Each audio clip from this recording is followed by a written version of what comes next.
nobody on this road that can save your soul. Almost lost control now. Tell me what you need in a friend and now. Pray that we endure to the end again. I'm just saying that I'm here for you. When the world turn against you, I'ma be with you. Got my sword in my hand, you can count on me. I won't run and hide, fight mightily. Waiting on your house shot. See the Jacob, I'm the apple of my father's eye. I learned the truth for who I was and it made me cry. If I don't keep the laws of Yah, then I'm gonna die. Living curses, but I'm edifying in my verses. Prepare the hearses for the heathens. Shalom, shalom family, shalom family. Call all you how about Shema Mashiach, woman like Yahweh. All praise to the Most High God, Yahweh. We do so in the name of His only begotten Son of Mashiach, woman like Yahweh. You know, thankful for another mighty day that the Most High has given us. Been meaning to go into this for a while, y'all. Tonight, moving through the spirit and power of Yahweh Shai. Not going to be too long-winded, Lord willing, but definitely want to be thorough. As we've been teaching on the highways and the byways, we've been seeing a lot of people come up against this, man. A lot of people coming up against this. The Bible. A lot of people coming up against the Bible. And they don't realize that when we are out teaching the Bible, you have to realize this. We did not write the Bible. We did not write the Bible. King James did not write the Bible. All right? Let's get that in your mind. King James did not write the Bible. All right? So we're going to touch on that tonight. We're going to touch on the Bible. We're going to touch on who wrote the Bible. We're going to touch on who is King James. We're going to touch on, was he a demon worshiper? Although that does not matter. And whether he worshiped demons or not, the Most High used them to authorize the translation into English. So we're going to get into a couple of these things through the spirit and power of Yahweh Shem Yahweh Shai tonight, right? First of all, I'm going to grab a couple quick precepts. I'm going to get 1 second. Let me share my screen. Let me get on 2 Timothy 3:16. Matter of fact, 2 Timothy 3:16. Bear with me. Let me share my screen because King James did not write the Bible. And I'm tired of our people be so ignorant. People be so damn ignorant. Salakia for the language.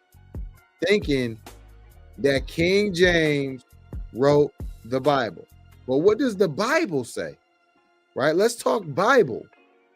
All the 2 Timothy 3:16 through 17. All scripture is given by inspiration of God and is profitable for doctrine, for reproof, for correction, for instruction in righteousness, that the man of God may be perfect, thoroughly furnished unto all good works. So listen, you unscholarly, ignorant, because ignorant means to be without knowledge, Negroes, right? Edomites, right? Other nations who think that King James wrote the Bible. No, the Bible was written under the inspiration of the Most High God through the prophets. That's who wrote the Bible, right? So moving on as well, we're going to get right into it. Let's get into when it goes into King James, right? So let's look this up. I'm gonna share my screen, right? What's this? King James authorized 47 scholars. Let's start here. It actually, this is in 1604, right? It actually was more than 47 scholars. It ended up only being 47 scholars who worked on it. But it started off being more than 47 scholars, right? Let's get into it. Bam. Originally 54. So big game. The King James Version, also referred to as the King James Bible, and the Authorized Version is an early modern English translation of the Christian Bible for the Church of England. You got to realize King James was a king from the Stuart line of the kings. A lot of y'all think King James was a so-called white man, right? When historically it's been proven that he wasn't. But let's entertain it. Let's entertain and say King James was a so-called white man, right? Who gives a damn at the end of the day? What does that have to do with the authorization of the translating of the Greek and Hebrews, of the scriptures from Greek and Hebrew to English? You got to understand, he was a king. You had the Church of England that was against the Roman Catholic Church. You had two different religious conquests going on at that time, right? During the time which this was called the so-called Dark Ages. All right, we're moving on, which was commissioned in 1604 and published in 1611. Let's get this word commission. Commission, specifically to order, right? The customer, let me get a deeper meaning. 1 second. Let me get this real quick, y'all. Let me get this real quick. We're going to go over a couple of things. What is the definition of commission? Like someone can commission artwork, right? Commission, especially of a work of art, produced specially to order. So when King James commissioned the 1611 translation, right? That was, he ordered an English translation. Now, remember, this was not the first English translation. Before you, and we're going to get into this briefly. You had the Geneva, you had the Wycliffe Bible, you had the Tyndale Bible, you had the Coverdale Bible, you had the Great Bible in 1539. So ever since 1382, there already were Bibles that were translated into English, right? So King James did not do. You got to understand the scriptures existed way before there ever was a King James, y'all. King James didn't do nothing but authorize the translation of the Bible. Now let me prove something to y'all, right? Let's prove a couple of things. Let's look up the Wycliffe Bible from 1382. 1382. John Wycliffe, right? I believe that was his name. Bam, the Wycliffe, John Wycliffe. Translation of the Holy Scriptures from the Latin Vulgate. All right. This was the first English translation, but John Wycliffe did not translate it directly from the Dead Sea Scrolls, the Masoretic text, the Greek Septuagint. All right. John Wycliffe, when he translated it directly from the Latin Vulgate, but this was the first English translation. So you got to understand the history, right? I'm going to get this real quick. 1 second. Let me get this real quick. Bear with me. So the Wycliffe Bible, also known as the Middle English Bible, Wycliffe Bibles or Wycliffean Bible, is a sequence of Orthodox Middle English Bible translations from the Latin Vulgate, which appeared over a period from approximately 1382 to 1395. So the Wycliffe Bible or the Middle English Bible was actually the first translation into English. All right. It was the first translation into English from the Latin Vulgate. Let's get more about the Latin Vulgate. The Vulgate is a late 4th century Latin translation of the Bible. It is largely the work of Saint Jerome, they call, right? In 382. You gotta realize the difference between 382 and 1382 is about 1,000 years, y'all. 1,000 years. Okay. From 382 to 1382. So the Wycliffe Bible was the first English translation for 1,000 years, right? Since the commissioning of the production of the Latin Vulgate by Saint Jerome, so-called Saint Jerome, right? There hadn't been a Bible in English, y'all. So I don't know why a lot of people get caught up on the King James version, saying like this is like King James wrote it, or thinking that erroneously that it was the first translation into English. That's not the case. All right, moving on. Look, it had been commissioned. Now notice this Latin Vulgate had been commissioned by Pope Damasus I to revise the Vetus Latinus Gospels used by the Roman Church. Now you have to understand, you had the Roman Catholic Church. I'm gonna get this real quick. And then you had the Church of England later. Look, Roman Catholic Church. So when you go into the Roman Catholic Church, all right, the Catholic Church, Ecclesias Catholica,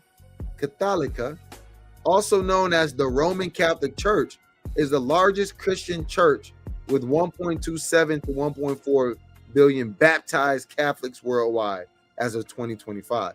But let's get to history. It is among the world's oldest and largest international institutions and has played a prominent role in the history and development of Western civilization.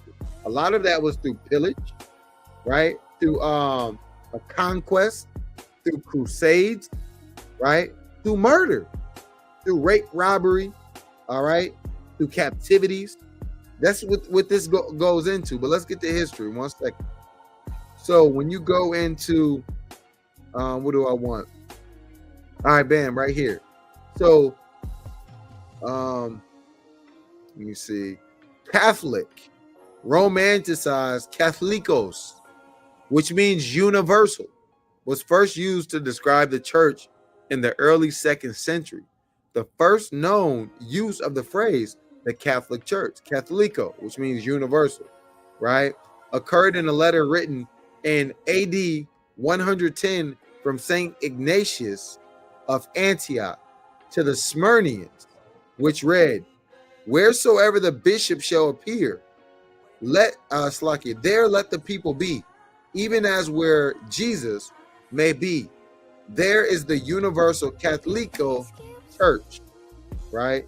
In the Catholetical lectures of Saint Cyril of Jerusalem, the name Catholic Church was used to distinguish it from other groups that also called themselves the church, right?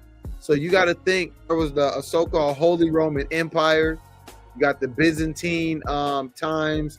So you have different historical aspects, right? In terms of the naming or classification of the various religions or the religious institutions, for lack of a better word. So you got the Catholic Church. Now, a part of the Catholic Church, Rome. Why is Rome tied to the Latin Vulgate? Okay, let's get this.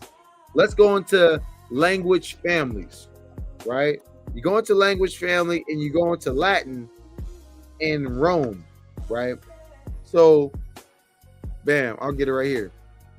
Latin is an ancient language that forms the basis of the Romance language families, which include languages like Spanish, French, Italian, Portuguese, and Romanian.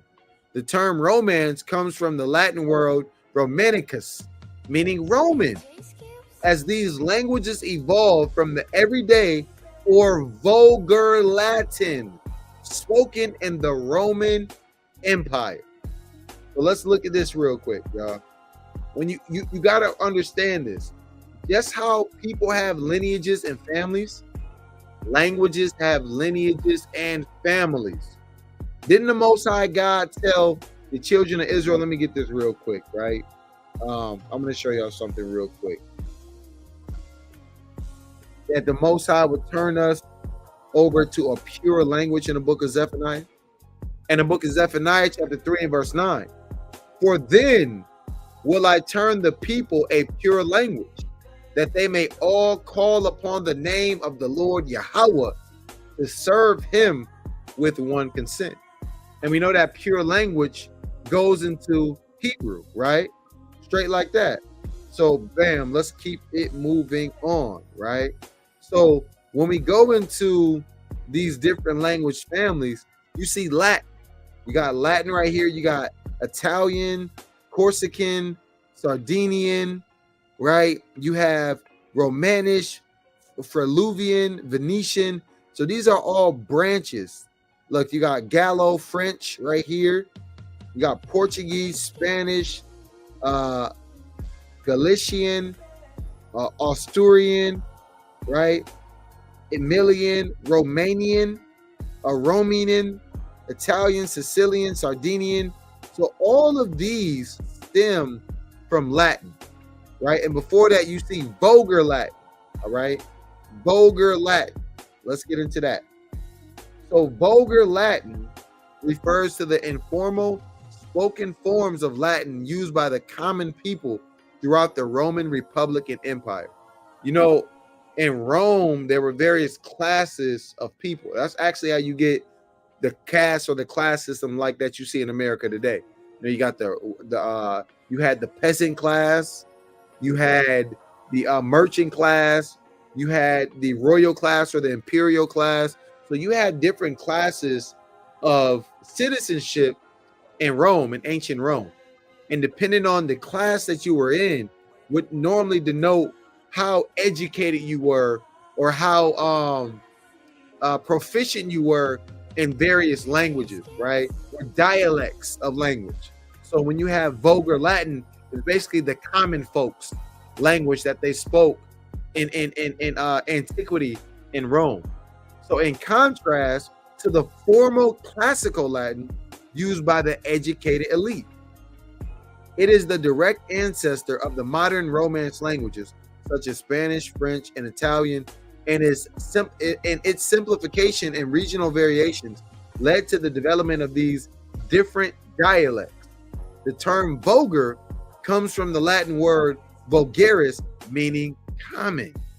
So when we get back into this Latin Vulgate, right, this was a Latin translation that was commissioned, as you see, from Pope Damasus I to so-called Saint Jerome, to be translated from the Hebrew and the Greek all the way into English. All right. I mean, it's like you're not English, into Latin, into common Latin. Because remember, vulgar translates from the Latin word vulgaris, as we just saw, right? Vulgaris, which means common. So the Latin Vulgate was the first translation, right, widely known at least, from into Latin. This was the basis of the Wycliffe Bible, all right? And mind you, this is in 382. 382. Okay? So back to the Wycliffe Bible, right, which is the first English translation. First widely known English translation. Let me say that, right? Now, we don't know if there was somebody on the side before who translated it and no one knew. And the first scholarly, widely accepted, known translation of the scriptures into English was the Wycliffe Bible. And notice this is in 1382, about 1,000-year difference in between 382 AD and 1382 AD. So approximately from 1382 to 1395. All right. So that's the Wycliffe Bible. First English translation, translated from the Latin Vulgate. It was pre-Reformation movement for scriptural access. Now, what does that mean? In the ancient times, you would have to actually go to the Catholic Church to get access to the scripture. There was no printing press yet, right? What's his name? Had not made the printing press yet. So Bibles weren't just widely printed as they are today. So when it goes into pre-Reformation, there was a period in history, and I'm jumping around a little bit, right? Lord willing, follow me. There was a period in history called the Reformation period, right? religious reformation. So when you go into the Reformation period, also known as the Protestant Reformation or the European Reformation, was a time of major theological movement in Western Christianity. In the 16th century, now remember, Wycliffe's Bible was pre-Reformation. This is in 1300, so like the 14th century. So in the 16th century is really when you have more of the Reformation going on, which is why you have 1611, right? Which I believe it was commissioned in 1609, the KJV, but it actually was completed in 1611. That was going through the Reformation, so like the Reformation period, as far as the Church of England, where you saw people breaking away from the Church of Rome and wanting to establish their own church, which is the Church of England, because obviously England and Rome are two different kingdoms, two different rulerships, y'all. So this Wycliffe Bible is back to the pre-Reformation period, the period where you see people starting to break away the papacy or of Rome, the control of the Holy Roman Empire, the Roman Church, Catholicism, universal Christianity, and starting to move away from that, right? That's how you later on get things like the Puritans, so-called Puritans, and things of that nature, right? So notice this though. This is 1382. Now, about 1525, there was another Bible. Let's get this real quick, called the Tyndale Bible, right? And this was in 1525, circa around 1525. So bam, I like to get pictures of these certain Bibles, right? Bam.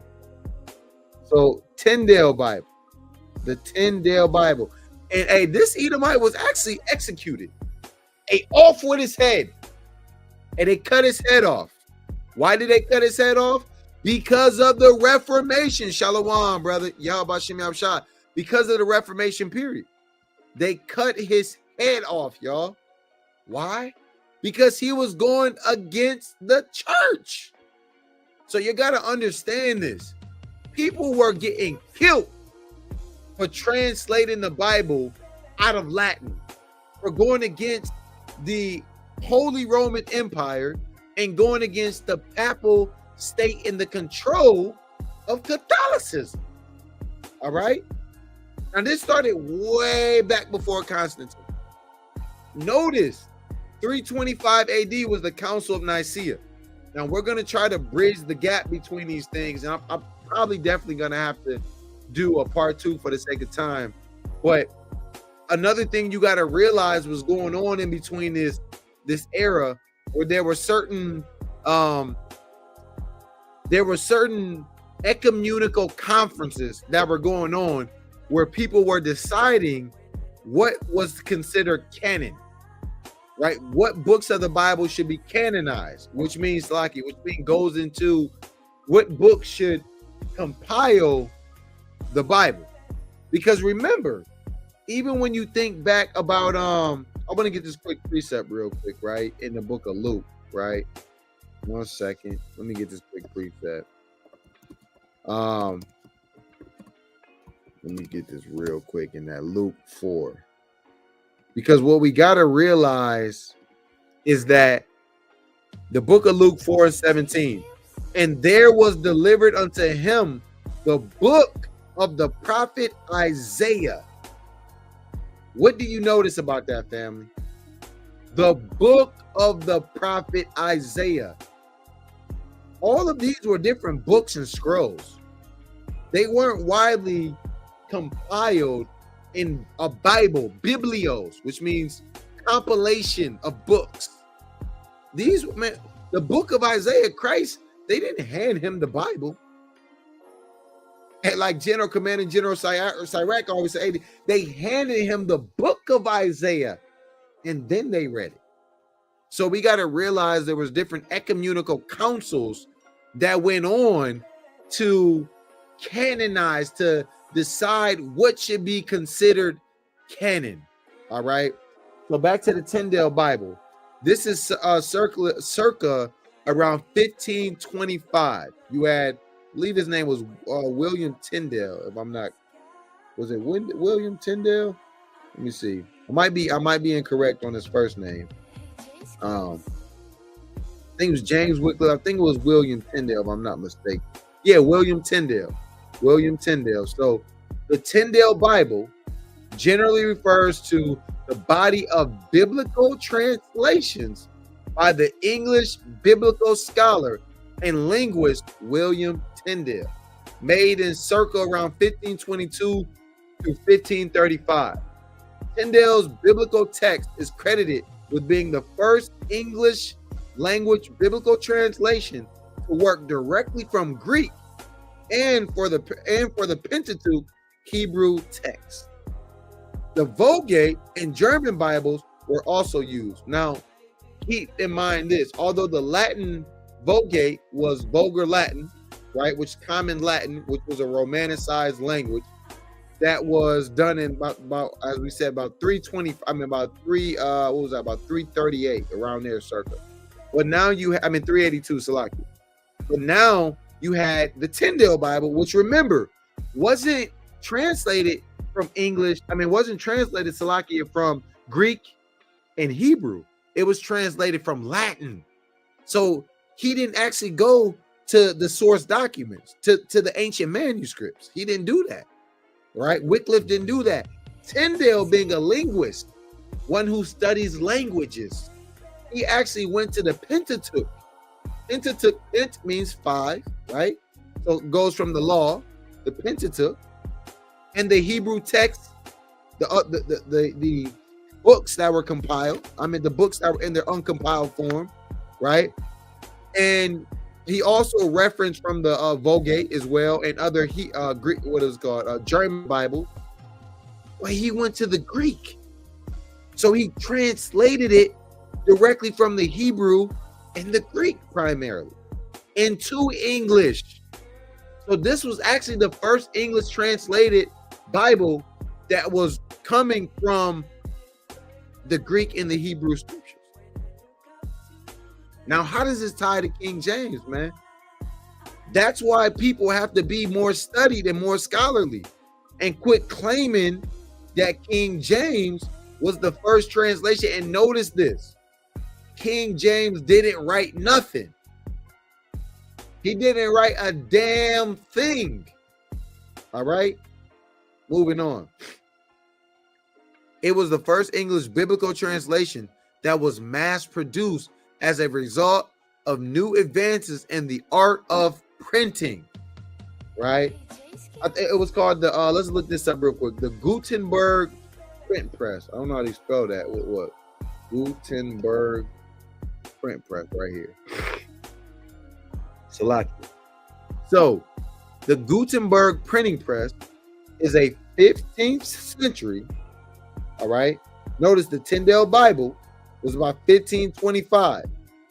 So it's a 15th century invention, Slakia, by Johannes Gutenberg that revolutionized book production by combining movable metal type and oil-based ink and a screw-type press to produce books quickly and affordably. So when it goes into modern innovations in printing and presses, that is what this is talking about. The Gutenberg printing press. Innovations such as this helped Tyndale and other biblical translators or other commissions of the biblical work to be mass produced and distributed, where you didn't have to go to the Pope and the Catholic Church no more to get a scripture and have them break it down, right? Moving on. Now notice this. After this, you don't have the King James Version. You actually, guess what you have? You have the Coverdale Bible of 1535. Let's get it real quick. Coverdale Bible 1535. So bam, Coverdale Bible is the first complete English translation of the Bible, published in 1535 by Miles Coverdale. While it was the first complete English Bible, Coverdale based his Old Testament translation on German and Latin sources rather than directly translating from original Hebrew. So we know words have more power when they come from Hebrew. But Coverdale, I'm led to believe, wasn't a linguist, right? At the same level, probably as Tyndale. So he didn't go back to the Hebrew and the Greek. He translated it from, as you see, Latin, which was probably the Latin Vulgate, and other German Bibles. Even when we get into the Protestant Reformation, like with so-called Martin Luther, he had a German Bible, right? That he included the Apocrypha in it, which we're going to get to, but he was one of the first people to start separating the Apocrypha, right? But I don't want to get ahead of myself. All right. Translating in 1535, the 1535 Salakia edition was printed in Antwerp, Belgium, and its publication influenced many later English Bible translations, including the Great Bible and the King James Version. Mind you, we're building up to show you the King James Version. King James didn't write it. In fact, King James was not the first English translation, right? Let's move on. Next, you have the Great Bible of 1539. Right? 1539. So you have the Great Bible, Salakia, of 1539. I like to get a picture. The Great Bible of 1539. You can kind of see the stamp on it. Looks real interesting. Let me just say that for lack of a better words. So the Great Bible of 1539 was the first authorized edition of the Bible in English. Authorized. Excuse me. Now notice this. You got to catch the terminology. It was the first authorized edition of the Bible in English. Now, what does that mean? Authorized by a monarch ruling power, by a king. See, the other translations, the Tyndale, the Wycliffe, right, the Coverdale, they weren't authorized translations where a king said, hey, I'm authorizing you as being the king of England, of this country, of this kingdom, Salakia, right, to translate the Bible and being commissioned. Sort of how like King James authorized in his kingdom. So do you see these things? King James did not write a damn thing. He just authorized. Similar to how King Henry VIII of England authorized it to what? To be read aloud in the church services of the Church of England. It precedes the more renowned authorized version, commonly known as King James Version. The Great Bible was prepared by Miles Coverdale, working under commission of Thomas Cromwell, secretary to Henry VIII, and I think they call it Vicar General. I think that's Vicar, right? So notice this. The Coverdale Bible preceded by a couple years, right? You got Coverdale Bible finished in about 35, and this is 1539, so about 4-year difference between the distribution of the Coverdale Bible and the authorization by King Henry VIII to have Coverdale compose the Great Bible to be read out loud, not in the Church of Rome, not in the Roman Catholic Church, but however, in the Church of England. Let's get into the Church of England. The Church of England, or CFE, is the established Christian church in England and the Crown dependencies. It was the initial church of the Anglican tradition. The church traces its history to the Christian hierarchy recorded as existing in the Roman province of Britain. By the 3rd century into the 6th century, Gregorian missions of Kent, led by Augustine of Canterbury. Its members are called Anglicans, right? In 1534, the Church of England renounced the authority of the papacy under the direction of King Henry VIII, pursuant to the laws passed by Parliament beginning the English Reformation. This is when the English in England, the monarchy, started to reform. What does that mean? They started to pull away from, and they denounced that they would be under the power of the Roman Catholic Church, right? So this English Reformation predated or is really early Protestant Reformation at the end of the day, right? So you gotta know the history, y'all. Don't let nobody trick you. Let me say it in my proper English. Don't let anyone trick you in thinking that King James wrote the Bible, man. He didn't write the Bible. You don't see people running around saying, well, King Henry VIII wrote the Bible. You don't hear them say that because they don't realize and understand that the Church of England already had an authorized translation in 1539 that predated the King James Version in 1609 that was commissioned, that was published in 1611, right? Okay, let's move on, right? Next, we're going to get the Geneva Bible. I know y'all probably like, dang, it's been like 5 or 6 Bibles in English. We done went through the Tyndale, the Wycliffe, the Tyndale, the Coverdale, the Great Bible. Now let's get the Geneva Bible. So you got the Geneva Bible, Geneva Bible right here. See this? The Bible and Holy Scriptures contained in the Old and the New Testament, translated according to the Hebrew and Greek, and conferred with the what does it say? The left translations in diverse languages. I think that's, yep, in diverse languages. So bam. Now remember, in 1539, you had the declaration of King Henry VIII through William, what is his name? Through Coverdale, right? Who declared a separation in between the Catholic Church and the Church of England. So when you have the Geneva Bible, sometimes known by the Sobriet Breeches Bible, is one of the most historically significant translations of the Bible into English. It's way before there ever was a King James.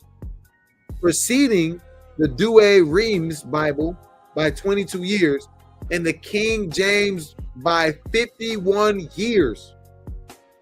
So notice, the KJV Bible came 51 years after the Geneva Bible. It was the primary Bible of the 16th century English Protestantism, and used by William Shakespeare, Oliver Cromwell, John Knox, John Donne, and others. It was one of the Bibles taken to America on the Mayflower. Pilgrim Hall Museums has collected several Bibles of Mayflower passengers. And its frontispiece inspired Benjamin Franklin's design of the first Great Seal of the United States. And you can kind of see the cover of the Geneva Bible. I believe this is the index page, right? So notice another false doctrine lie that you hear people saying is, well, the King James Bible was written by Shakespeare. You damn dummies. Lucky for the language, man. But y'all ignorant saying things like that. How was the Bible written by Shakespeare when the Bible predated Shakespeare? When the scriptures predated Shakespeare? All right, let's get this real quick. When did Shakespeare live? 1564 to 1616. So before Shakespeare, you had the Wycliffe, the Tyndale, the Coverdale, the Great Bible. The Geneva Bible existed. When Geneva Bible was created, Shakespeare wasn't even born yet, y'all. Shakespeare didn't come to 4 years later. All right. So the Geneva Bible is 4 years older than when Shakespeare was even born. You gotta like think about these things. Let nobody beguile you and tell you lies. All right. Well, they can tell you lies, but make sure you got the history to disprove their lies. All right. Moving on. Let's get into the I want to get this real quick, Salakia. So the Geneva Bible was used by many English dissenters, and it was still respected by Oliver Cromwell's soldiers at the time of the English Civil War. In the booklet, The Soldier's Pocket Bible, right? Because of the language of the Geneva Bible was more forceful and vigorous, most readers strongly preferred this version to the Great Bible. So you remember there was a Great Bible that was commissioned by King Henry VIII, and then you have the Geneva Bible, which came afterward. All right. So the Geneva Bible followed the Great Bible of 1539, the first authorized Bible in English, which was the authorized Bible of the Church of England.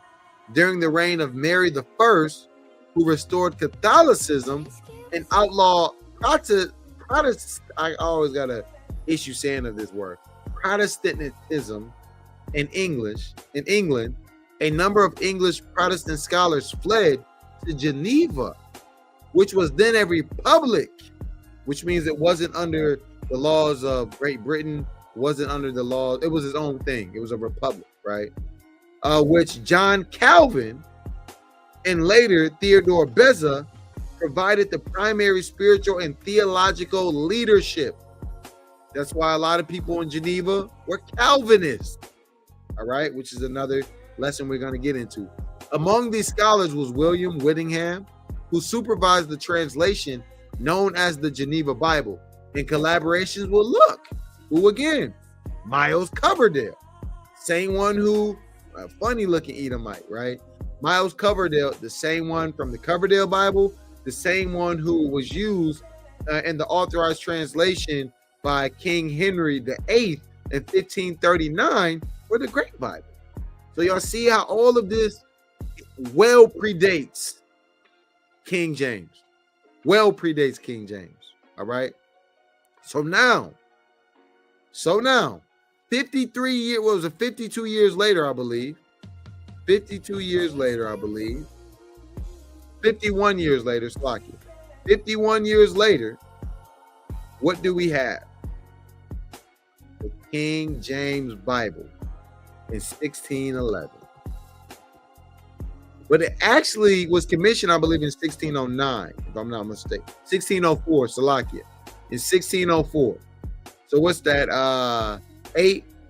7 years it took roughly for it to be translated. All right.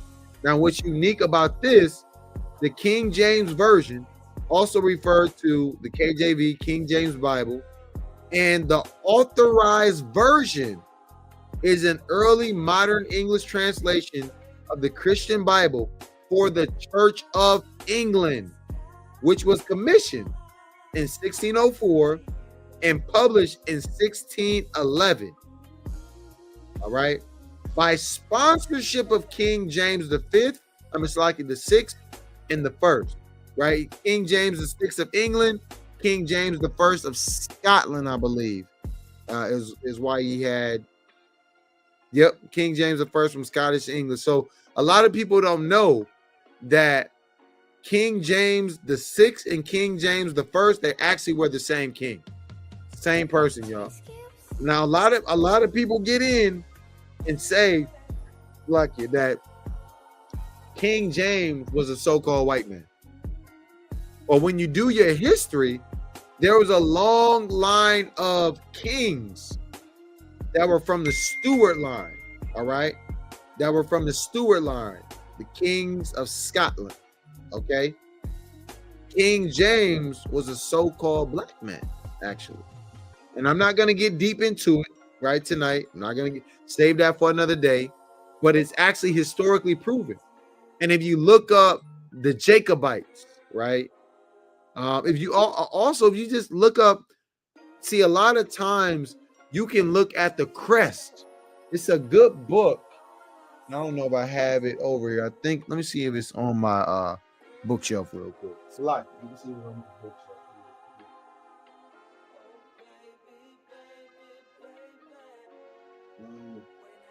I think it might be upstairs on the bookshelf, but it's a book called